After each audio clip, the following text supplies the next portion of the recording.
My guest today is Jack Cooper Stimpson, who is an award-winning writer, director, and environmental campaigner.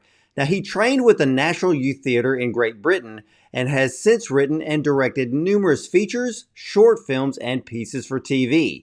Now, in 2018, Jack wrote, directed, and produced Alex's Dreams, starring Alex Lawther and Emma Corrin. The following year, he wrote and directed the political satire Extinction, starring Academy Award winner Emma Thompson, and then Jack developed Extinction into a 6-part series for BBC Studios and directed his first feature-length project, Way Down Bundy, in LA for No Good Films. Now, his newest short film, the Oscar-qualifying Spirit of Place, is about two people who enjoy visiting the wetlands. One likes watching the birds. The other seems to have a much deeper connection to the landscape, and when she makes a discovery, she's forced to re-examine what the wetlands mean to her. So, ladies and gentlemen, let's welcome writer-director Jack Cooper Stimpson and his Oscar-qualifying short film, Spirit of Place, to the show. Welcome, Jack. Hey, thanks for having me. Well, I have to say that you have quite the film resume. So what inspired you to get into filmmaking? Oh, thank you. That's very generous. It's always a little bit awkward to hear things about yourself said out loud. So I apologize if I looked a little bit awkward then. Oh gosh, it's been a lifelong sort of ambition to kind of be doing this, to be making films. I started off as an actor when I was about sort of 15, 16, and thought that was going to be the thing that I was going to do. And then sort of turned to the dark side almost. I started producing for other people, started producing other short films, and kind of went, oh, actually, this is really fun what everyone else is doing kind of behind the camera, having a little bit more control, a little bit more autonomy, kind of getting to, pull all the strings in a non-Machiavellian sense, I suppose. So it was kind of through acting, I suppose, that I kind of got into this. Yeah, I can relate. I mean, we start in one area and then we start seeing other things. And with filmmaking, for a lot of people, I think it's because, not that we're all control freaks, uh, Yeah. but it's putting the vision into motion, and only the filmmaker or one that wrote the story really knows where it wants to go. And then you get to choose all the people who you want to be part of putting that puzzle together and then make it something great after it comes out of editing.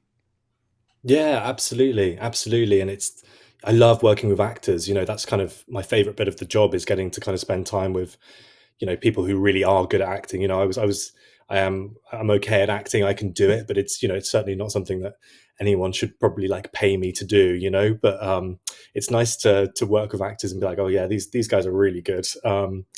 And I love that collaboration. I've been very lucky as well to work all the projects you've listed just there. I've had quite similar crews for a lot of those projects now. It's been the same sort of returning faces and the same people. And it sounds like such a cliche, but it is a little family that you kind of bring along on this journey. And we've all kind of grown up together and got better at the job along the way and evolved as filmmakers. And that's obviously the best part of the job is all the people and that side of things. Well, I have to ask, what was it like directing Emma Thompson?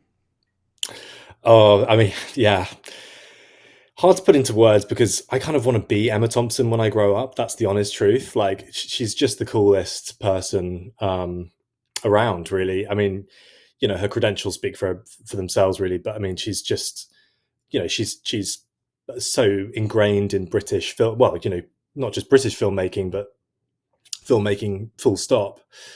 But I love the fact that she's a writer as well as an actor. She's also, environmentally minded as well. She's a campaigner and an activist, and just a wonderful human being as well. And I mean, I don't know, I think I was like 21 when I worked with Emma, and I didn't know how lucky I was, to be honest. But she's remained a friend and a contact, and I'm very lucky to have her kind of, an email away, so to speak. And I do still send her projects and work, and she always responds, which always amazes me, to be honest, because she's very busy. But yeah, very, very special.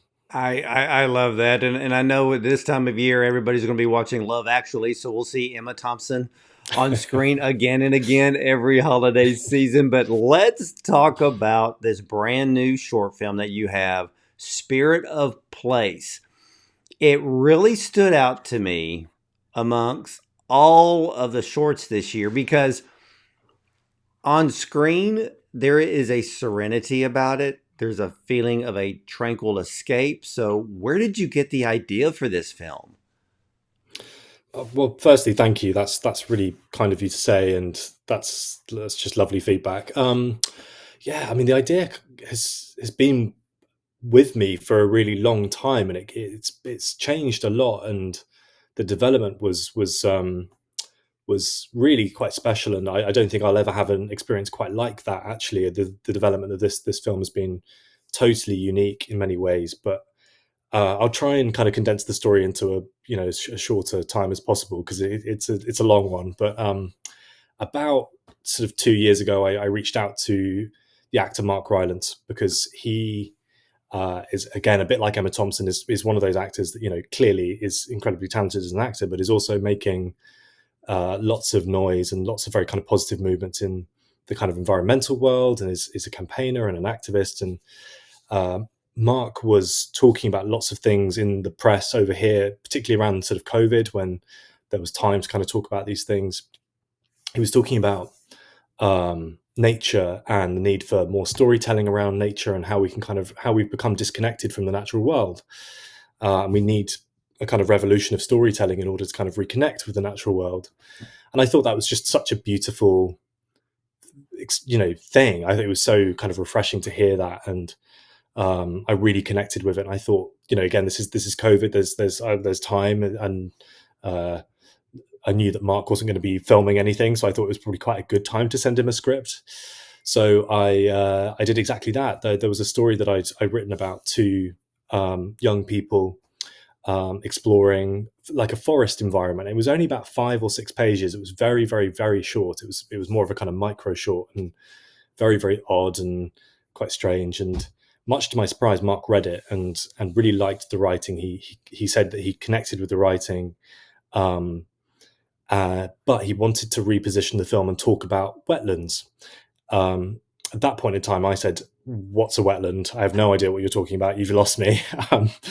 But what then took place was a really lovely, research period, and a very, very long conversation with Mark that unfolded over the course of a year, where it sort of transpired that Mark was about to become an ambassador for the Wildfowl and Wetlands Trust, which is the kind of charity over here that looks after wetlands. That's evident in the name, obviously, but it was Mark was about to kind of join them as an ambassador. And that hadn't gone public yet, but he obviously saw the opportunity to make a film and to kind of bring these two things together. So I went away and I started rewriting the script and sort of redeveloping the story, and it grew and it changed. And I obviously, worked with experts at the charity and learned about wetlands along the way, went to visit them, and it became this sort of obsession. And, I'm sharing drafts of the script with Mark, and yeah, the end product was Spirit of Place. And I mean, I simply wouldn't have made it without Mark and his input. He was totally integral in that creative process and getting this thing made. He was correct. It would have not worked in a forest Right. because with the landscape of the wetlands, because that alone played a very strong part in the foundation of this film. It gave it an openness, but it also gave the same feeling to both Edward. Now, is it Athel? Is that how you pronounce her name? Athel. I mean, yeah, it's a medieval Athel. name, so I Okay. think open to interpretation. But yeah, Okay. So we'll go with Athel, I guess, because that was actually my first thought. But so with Edward and Athel, it plays with their relationship because a forest can be very closed, very contained, and that's not what their relationship was about. There's this openness, there's this desire for communication and connection. and it works best for wetlands because with wetlands, there's so much there. It's not just the water. It's it's the and it's wildlife. It's nature. It's the plants themselves. Uh, One of the greatest things of this film that I hope a lot of people will take notice of is how important just the sound of the wind played into this film. So the Yeah, the wetlands was wind's the wind's a best big choice. character. So yeah, so kudos for Mark for going, nah, let's do the wetlands because it was a brilliant change. Yeah, yeah, absolutely. You're totally correct. I mean, I guess wetlands also are just so underrepresented as well. Like woodland environments and forests are obviously such a huge part of our culture of storytelling, and we've seen them in everything from fairy tales to they're everywhere. They're a big part of it of things, and we know what those places are like. We're more familiar with them, but like wetlands, like that's less of a thing, right? And if they are on screen, it's typically like kind of bogs and marshes and quite negative spaces that are kind of quite dangerous or like not enjoyable. Basically, like characters go there because they're like kind of I think of it because they're sort of running away or they're in trouble. They're quite negative things, I suppose. So it was lovely to try and kind of just move that to one side and be like, no, let's look at this space as for what it is, which is incredibly. There's so much biodiversity in those spaces.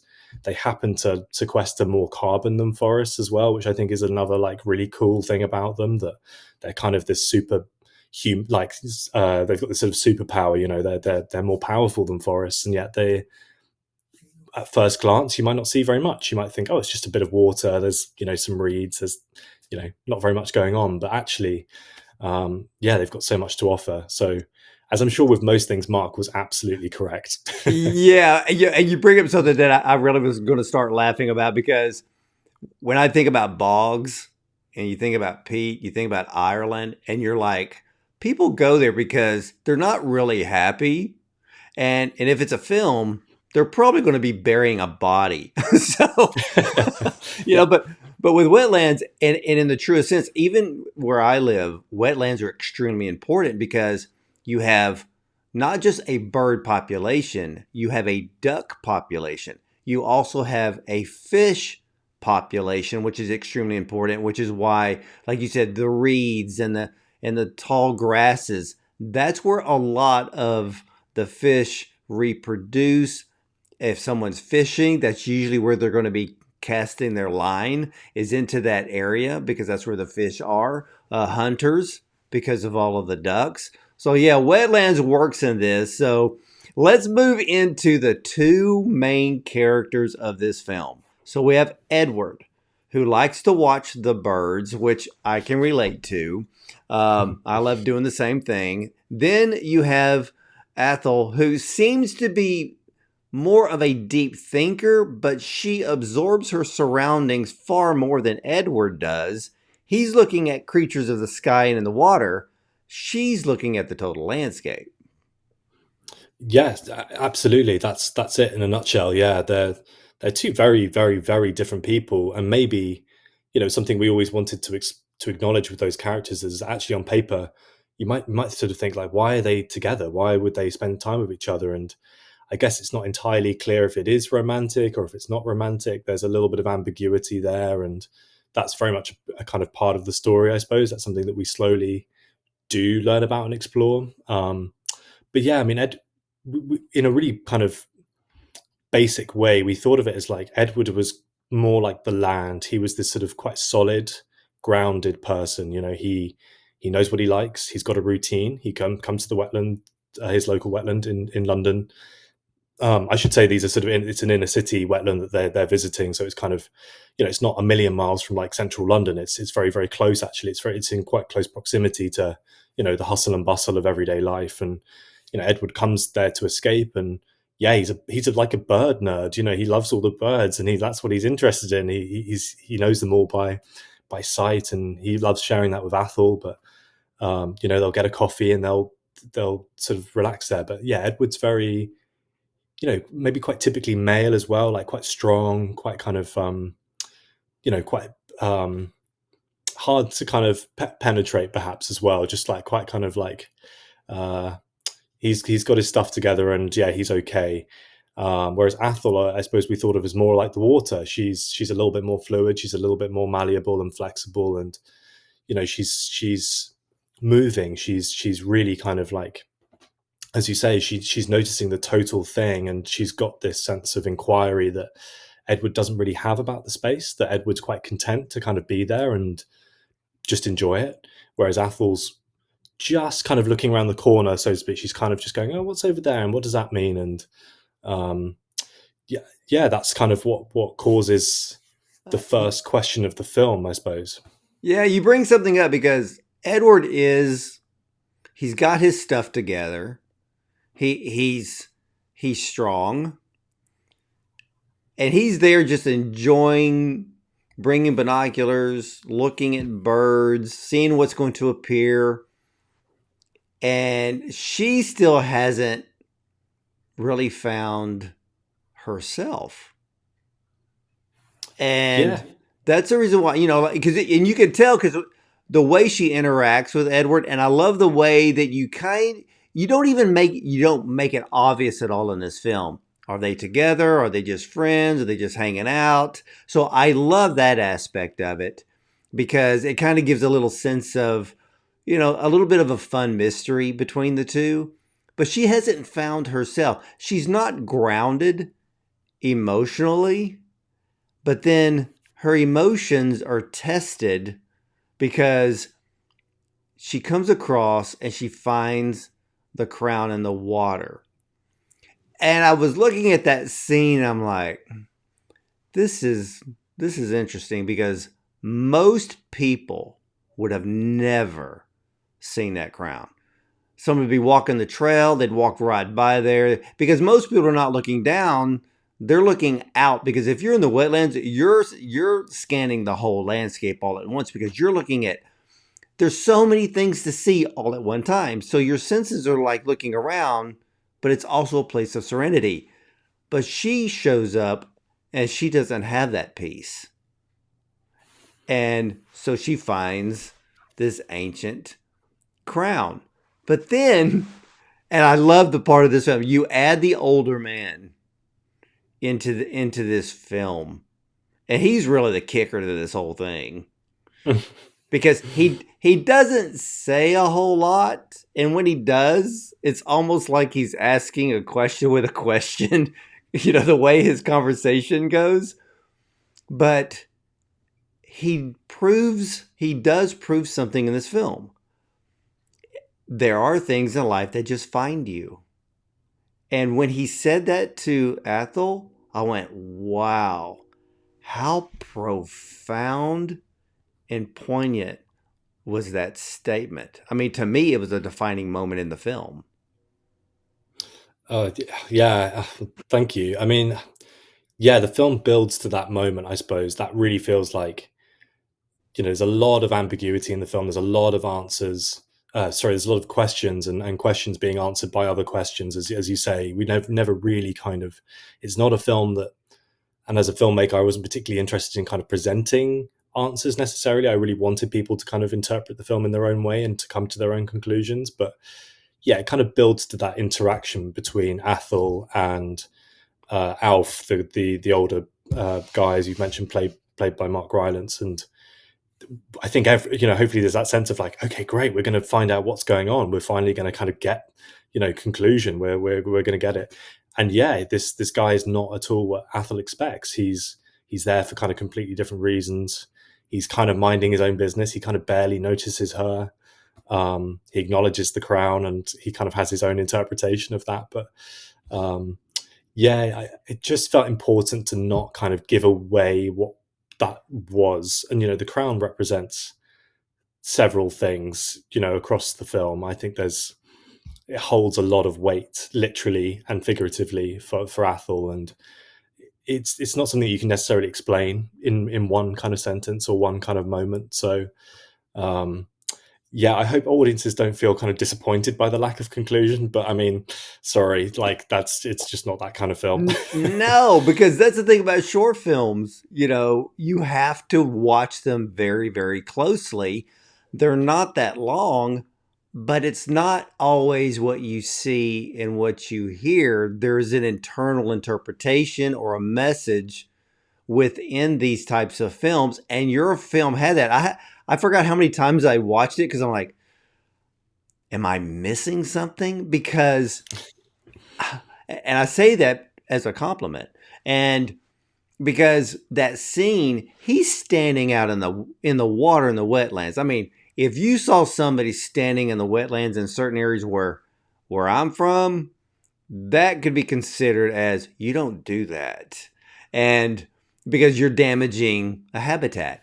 But because of the film, he is standing out there and I kept looking at him. I'm like, okay, he's thinking, he's probably got an issue that he's trying to resolve, but he ends up being the one that helps Athel because the coolest thing is when he put the crown on her head, he adjusted it to where it fit, and he goes, "It fits you." And I thought he was actually encouraging her that she is strong enough to wear a crown and to be more than she thinks she is. Because sometimes I wonder if she was dealing with a little bit of insecurity, but that happens if you're trying to find yourself. Yeah, that's exactly it. That's exactly it. And he gives her permission to wear this item that she hasn't considered. She hasn't considered that. She hasn't considered kind of putting it on her own head. And I think she even says at one point, she's like, "Oh, it must have belonged to a king." And she kind of genders it. She goes, "Oh, it's not for me." That's basically what she's saying in that line. Is like, this obviously belonged to someone else that's much more important and uh, yeah, much more valued than I am. Jack, I was kind of waiting for him when he put that crown on her head. And because she had said that, I think, it may have belonged to a king. And then when he put it on her head, he was like, no, I was actually waiting for him to tell her that maybe it was made for a queen, but he was implying that she is a queen in her own right. And I kept waiting for him to say, like, tell her, Yeah, God, she needs that. and, yeah, she really needs that right now. Go on, give her a compliment. yeah, so that's the reason I just love that scene so much. But then you bring in, so they're both in that bird watching house, is what I call it. And then you have Rocky, the actress, who's also in the bird watching stand. Her monologue really exposed some valuable secrets. I had to watch it a few times because I wanted to hear every word she was saying because she mentioned the kingfisher, which I thought was a brilliant connection to the crown that Ethel found. So I thought, connection.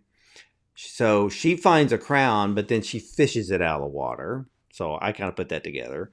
But then her reaction, but then when she says, she goes, her reaction to that the birds really take the piss seemed to be more of a response, I wonder, directed at her own father, because that's what I read on her face, because it wasn't about the fish. She's really talked about the time she was sitting there silently with her father fishing.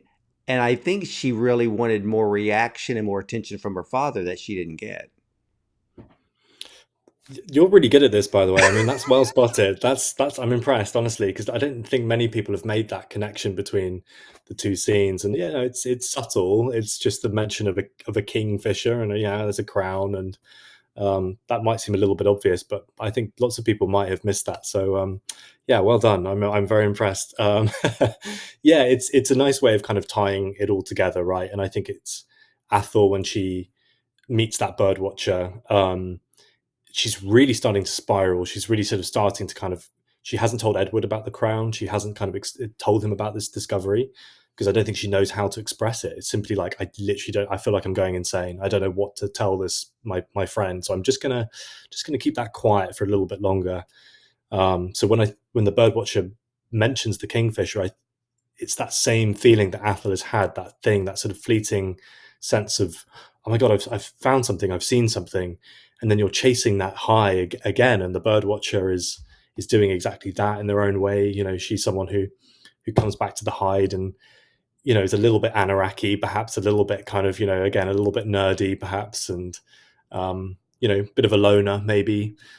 She's on her own, but she's just waiting and waiting and waiting, and hoping that that moment will happen again. And yeah, that line, birds take the piss. It felt really important as well to undercut slightly, the kind of the reverence of nature. We never wanted the film to feel like it was sort of, nature's perfect, nature's brilliant. Isn't nature the sort of, you can't say a bad thing about it. I think it felt important to be like, no, bird watching can be really boring and frustrating, and nature isn't always your friend. And that line hopefully just kind of lets people relax a little bit. I didn't want audiences to feel like they, sort of like had to be on best behavior of this, and or whatever. So yeah, it's just a little bit of kind of connective tissue in the film, I think, and helps on Athel's journey. But I think it started to give clarity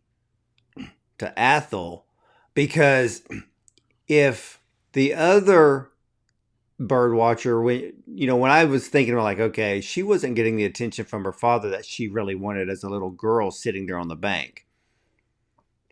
Athel, in a way, I think she's starting to try to figure out, is there a relationship with Edward here? Or is it just not going to go anywhere? So in a way, she's now placed as the other woman. She's there with Edward, but is she getting the attention she wants? Or does she need to be the one to start showing a little bit more attention to Edward? Now, she does in a way, because, you can hear her ask the questions about this bird or whatever, but you can ask a question to someone but never really be connected. Yeah, yeah, absolutely, absolutely. I think it's really interesting what you're saying there, though, that they're perhaps both those people, Athel and the birdwatcher, are kind of having that sense of neglect. Maybe there's that sense of and confusion over a very important relationship in their lives, and the fact that they're not feeling, you know, very fulfilled by that in that moment. I think that's a really, really wonderful point. I'm so pleased that you've kind of noticed that and picked up on that. Well, you're very, very welcome. Now, let's talk about an area of this film that I have to watch over and over again, because I'm like, what am I missing? Because the dream sequence, that was really throwing a loop into this film. But what a just on the cinematic side, what a beautiful dream sequence it really was, which we're going to get into a moment to talk about that. But with this dream sequence, I mean, when I was looking at it, I'm like, okay, Athel loves the tranquility of the wetlands, but she's emotionally stuck. She woke up, looked around, she was alone, but to me, she wanted to share her life with Edward, possibly. And it was the thing that they had in common, his love of bird watching and her just being with him outside in nature. So I'm like, I'm thinking that she's just stuck emotionally. And I think the crown played a little bit into it. But at the same time, I'm thinking it's even a little bit more about Edward.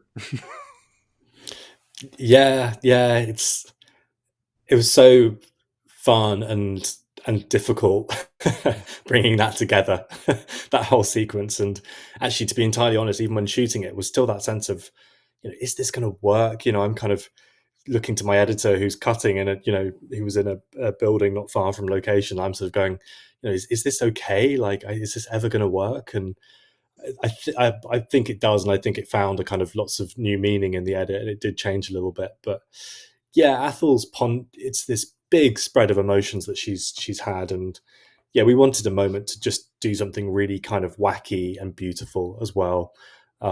She wakes up in a bed in the middle of the water, and yeah, as you say, she kind of wakes up and looks around, and um, it feels a little bit like time travel to me. That moment, there's something about it because I took out lots of the buildings in the back of the shot and just kind of stripped it back to the wetland environment. So it really was just her and in nature, and it kind of looks like she's gone back 100, 200 years or something. It feels very, it feels like she's been totally transported in some way.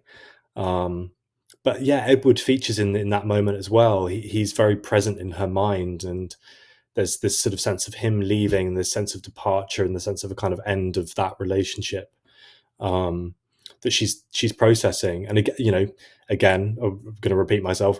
We don't give any answers. It's very much like you make of that what you will. This is just something that is we're going to show you, and I hope you enjoy it.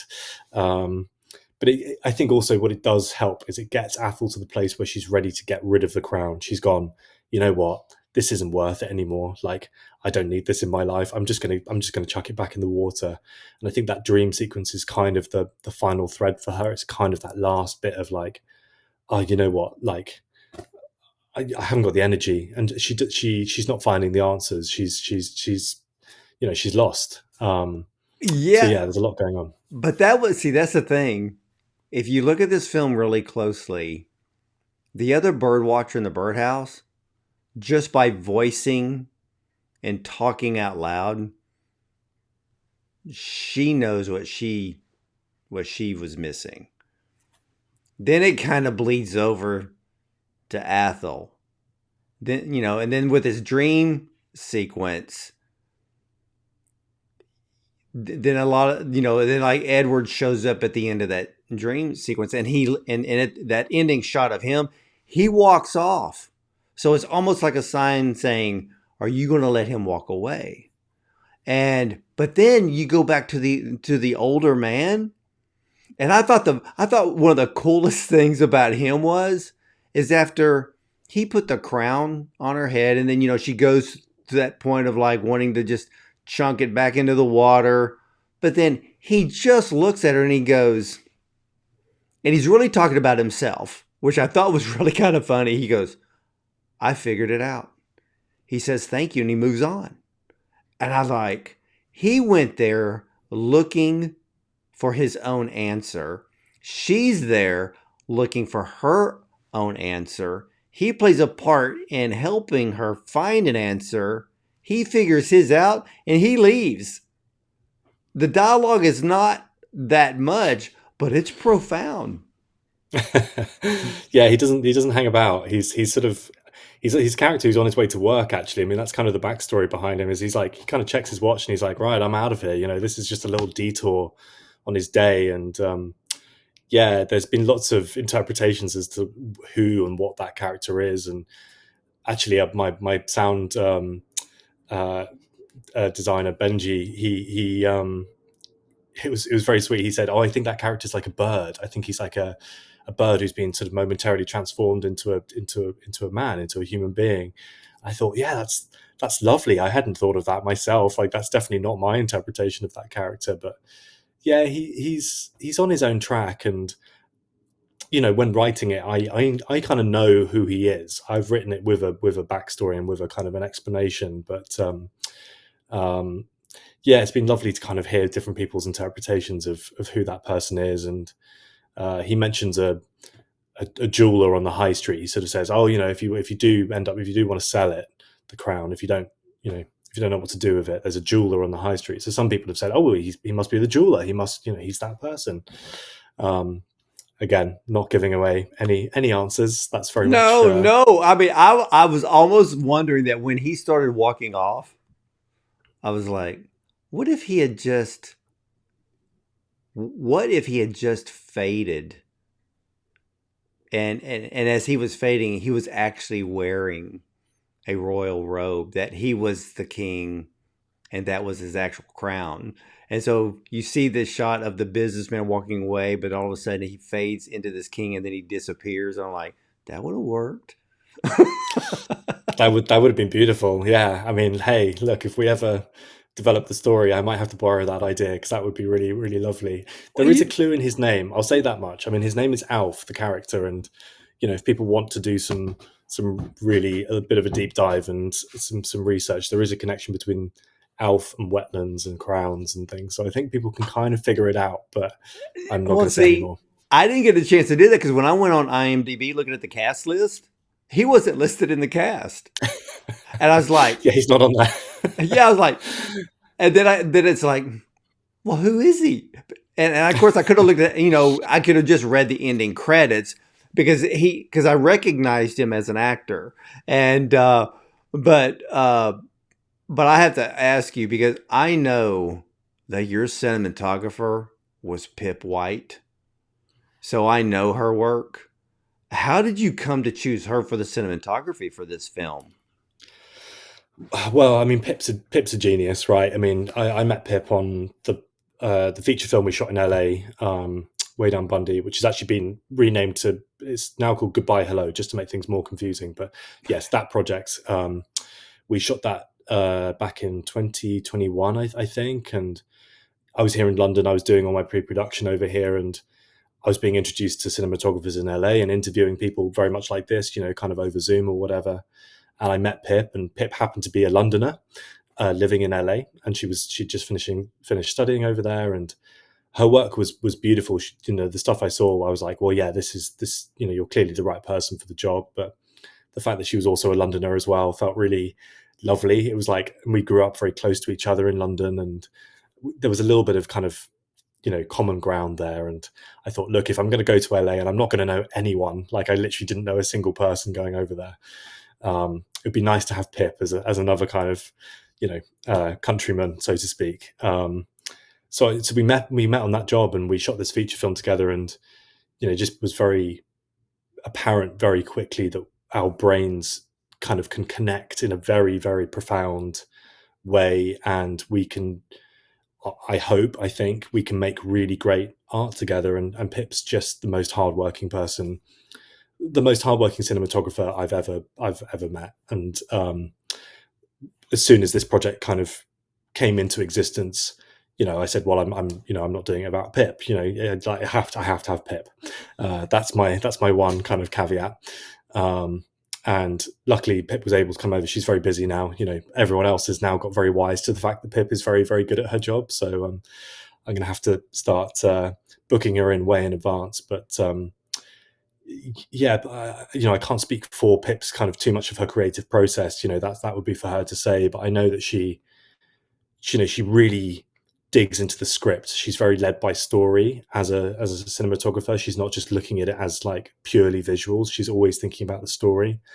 And she loved exploring those environments on the recce's and kind of going around with me and the other members of the production crew and finding unique ways to kind of just unique perspectives and unique kind of a unique cinematic language, if you like. And we had lots of references for it, but I think what she's accomplished is really, really special, and it is being acknowledged by people on the festival circuit. And she's won a couple of awards for the cinematography in the film because yeah, she smashed it. It's great. Yeah, I mean, the use of natural light made this film so beautiful and fresh. It was wonderful to watch. I mean, the dream sequence really highlighted the beauty of the camera movement along with the use of the natural light, the lens flares.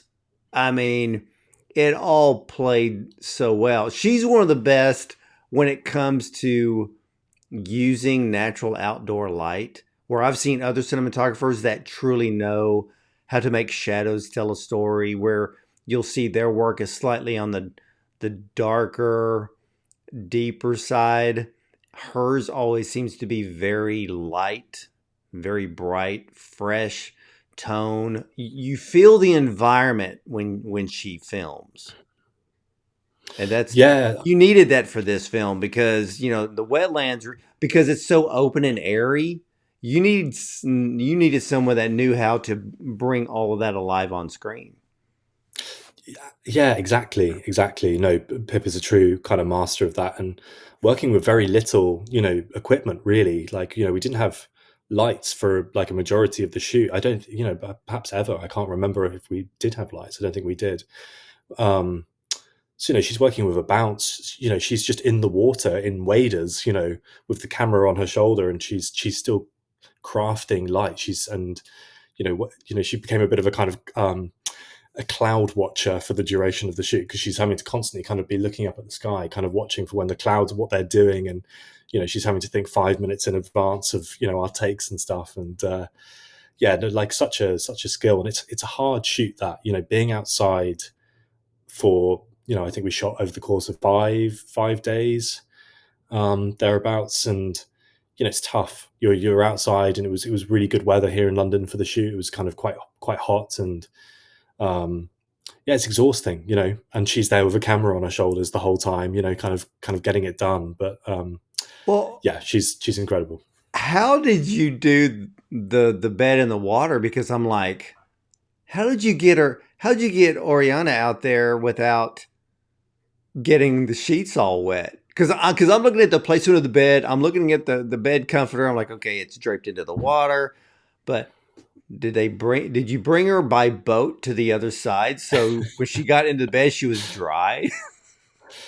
That was absolutely the hardest thing I've ever had to shoot. I've shot I've shoot, I've shot not sort of stunts necessarily. No, no, I have shot some stunts actually, and some quite dangerous things. People skateboarding down hills at speed, and I don't know, God knows what else. Like, I've shot quite a lot of things that require a lot of very careful kind of choreography, and everyone has to be absolutely on their A game, otherwise it just doesn't work. But truly, that's one shot of the bed in the water was yeah, the hardest thing I've ever had to shoot, and possibly ever will. And it does still keep me up at night. I won't go into the gory details of it all, but the bed had to be put out into the water, and we had to sort of create these sort of makeshift islands for each of the feet, if you see what I mean. It had to kind of Oh, sit I so was it didn't wondering how sink you into the did that mud. without the bed sinking.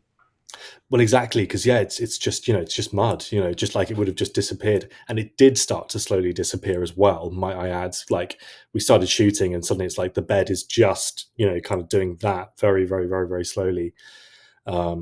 Get the bed sheets out there, and my production designer Annie and me were just sort of kind of wading out into the water and trying to get everything ready. We're losing light. The crew's there. Someone has to kind of bring Hannah, the actress who played Athel, and kind of put her onto the bed. I mean, honestly, the whole thing was pretty farcical, but it looks great, so it was worth it.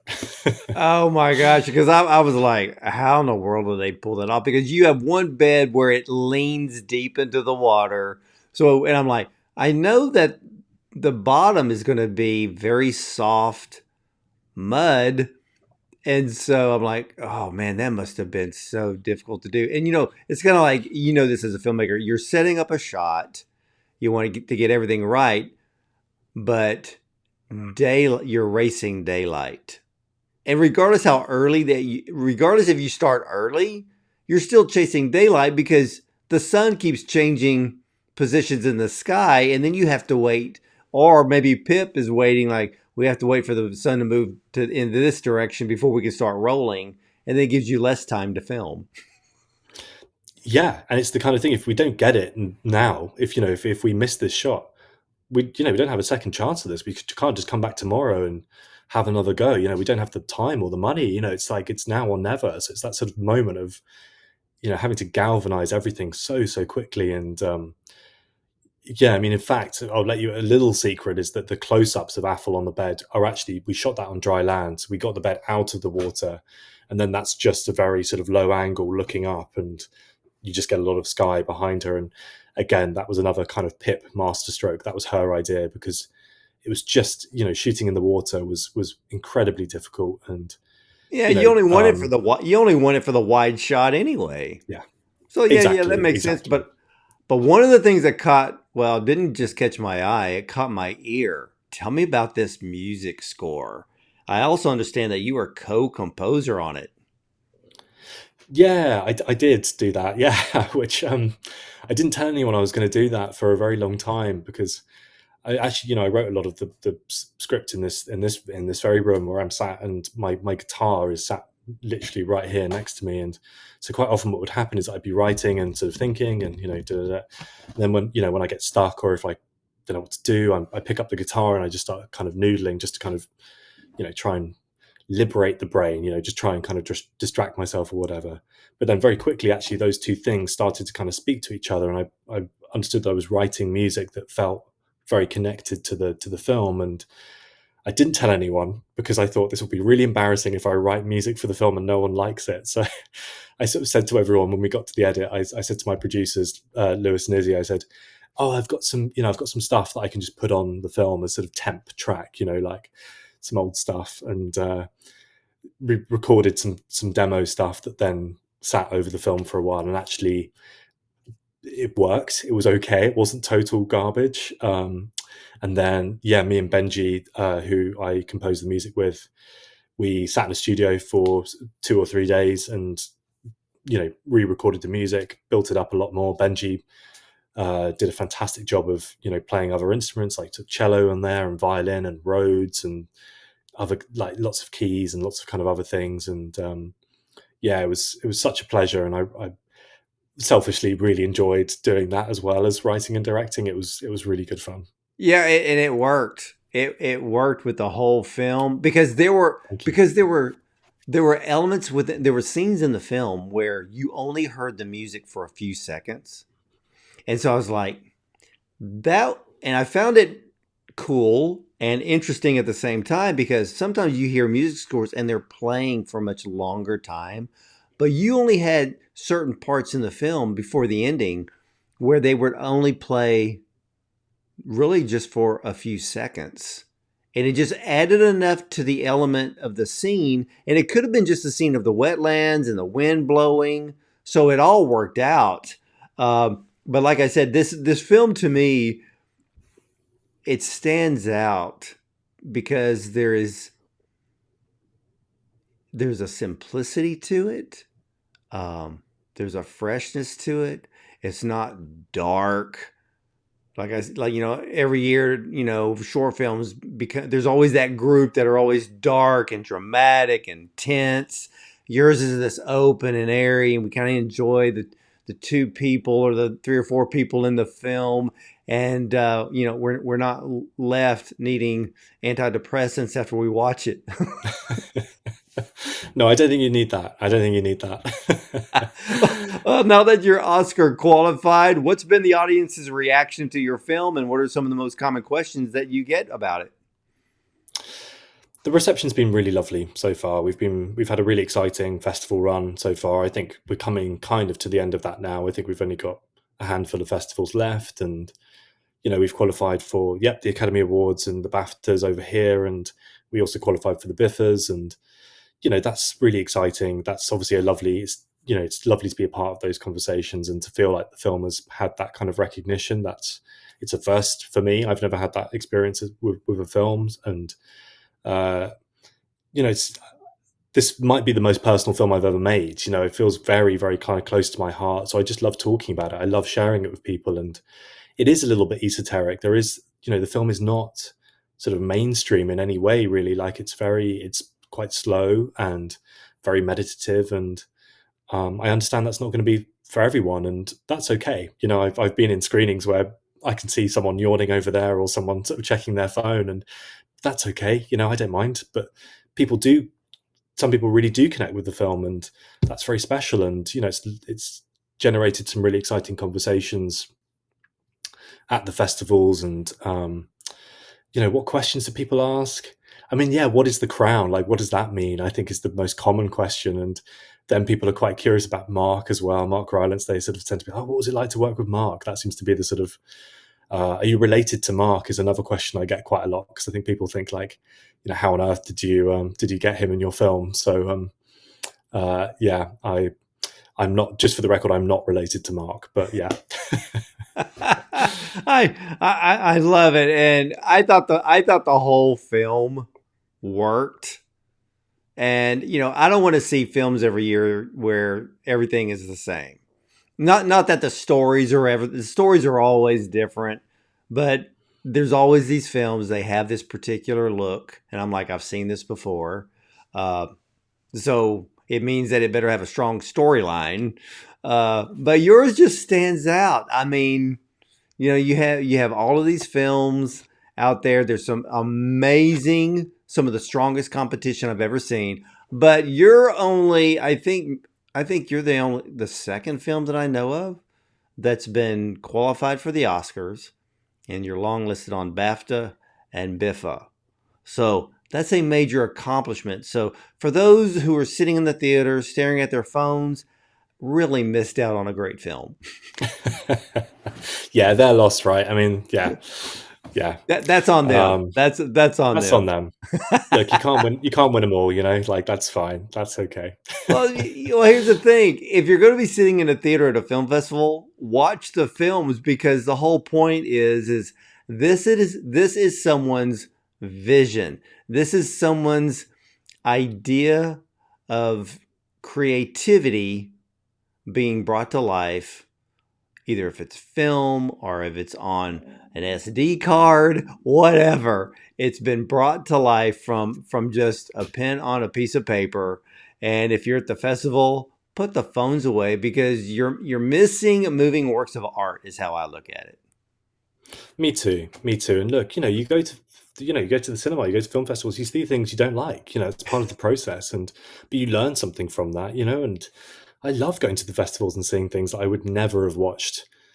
Like watching sci-fi things that I would never have written or think to make, but I'm going, oh, that's really good. That's really exciting, and what if that? And it gets my brain going, and I enjoy it, and I like meeting the other filmmakers and yeah, celebrating it. It's so hard to do this. It's so hard to get anything made. It's a miracle that anything gets done. It's just so challenging. So no, I feel like we've got to support each other as filmmakers and stop scrolling for a second and just watch the films. Yeah, there's a reason why they call them short films.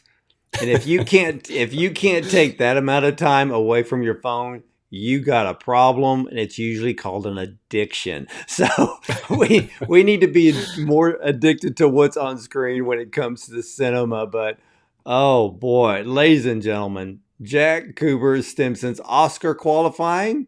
I'm going to add BAFTA longlisted and BIFA longlisted short film Spirit of Place. This is Athel and Edward. They love enjoying and visiting the wetlands, but it offers them a sense of escape and a much needed respite from the life in the city.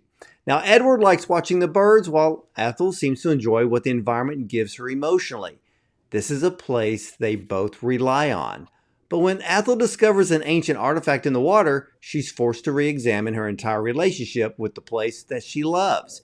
Now, the cinematography of this short film is beautiful. The colors are vibrant and airy, giving you the feeling of the freshness of being outdoors and being one with nature. Now, the use of the sun flares and the natural sounds of nature move us along the story of Edward and Athel and the man standing in the water.